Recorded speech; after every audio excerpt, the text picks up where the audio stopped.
Cent Mary in പാൽമീസ് എന്ന് അറിയപ്പെടുന്ന ഒരു പള്ളി. ഇന്ന് ആ പള്ളി അറിയപ്പെടുക ഡൊമിനിക്കോ വാദിസ് ചർച്ച്. റോമിൻ്റെ വടക്ക് കിഴക്ക് ഭാഗത്ത് വിശുദ്ധ സെബസ്ത്യാനോസിൻ്റെ വാതിൽ പോർത്ത സാൻ സെബസ്ത്യാനോയിൽ നിന്നും 800 മീറ്റർ അകലത്തിൽ വളരെ പുരാതനമായ ആപ്പിയൻ വേയിൽ വിശുദ്ധ സെബസ്ത്യാനോസിൻ്റെയും വിശുദ്ധ കലിസ്തസിൻ്റെയും കാറ്റക്കോമ്പുകളുടെ അടുത്ത് സ്ഥിതി ചെയ്യുന്ന ഒരു ദേവാലയം. വിശുദ്ധ പത്രോസിൻ്റെ നടപടി പുസ്തകത്തിൽ വിശുദ്ധ പത്രോസ് ക്രിസ്തുവിൻ്റെ ഉത്ഥാനശേഷം ക്രിസ്തുവിനെ കണ്ടുമുട്ടതിനെക്കുറിച്ച് പറയുന്നുണ്ട്.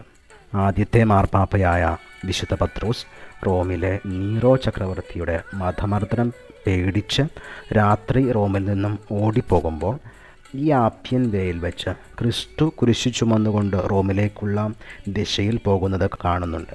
പത്രോസ് ചോദിക്കുന്നു, ഡൊമിനിക്കോ വാദിസ്, കർത്താവേ, നീ എവിടേക്ക് പോകുന്നു?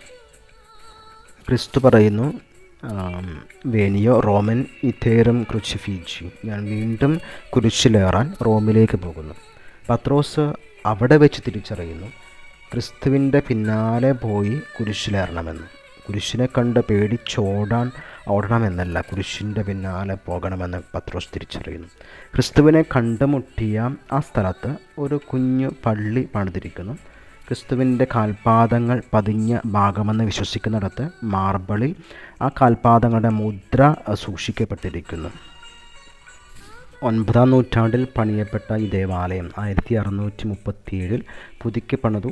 വെറും 17 മീറ്റർ നീളത്തിലും 11 മീറ്റർ വീതിയിലും പണിത ആ കുഞ്ഞു ദേവാലയത്തിലിരിക്കുമ്പോൾ എന്തെന്നില്ലാത്തൊരു സന്തോഷവും മനസ്സിനൊരു കുളിർമയും തോന്നി. വലിയ കൊട്ടാര സദൃശമായ ദേവാലയത്തേക്കാൾ എന്തോ ഒരു ആകർഷണം ഈ ദേവാലയത്തോട് തോന്നി. ജീവിതത്തിൻ്റെ യാഥാർത്ഥ്യങ്ങളിൽ നിന്ന് ഓടുമ്പോൾ ക്രിസ്തു നമ്മുടെ അരികിലും പത്രോസിൻ്റെ അരികിൽ വന്ന് പറഞ്ഞതുപോലെ പറയുന്നുണ്ട്, ഞാൻ നിനക്ക് വേണ്ടി വീണ്ടും കുരിശിൽ മരിക്കാൻ പോകുന്നു.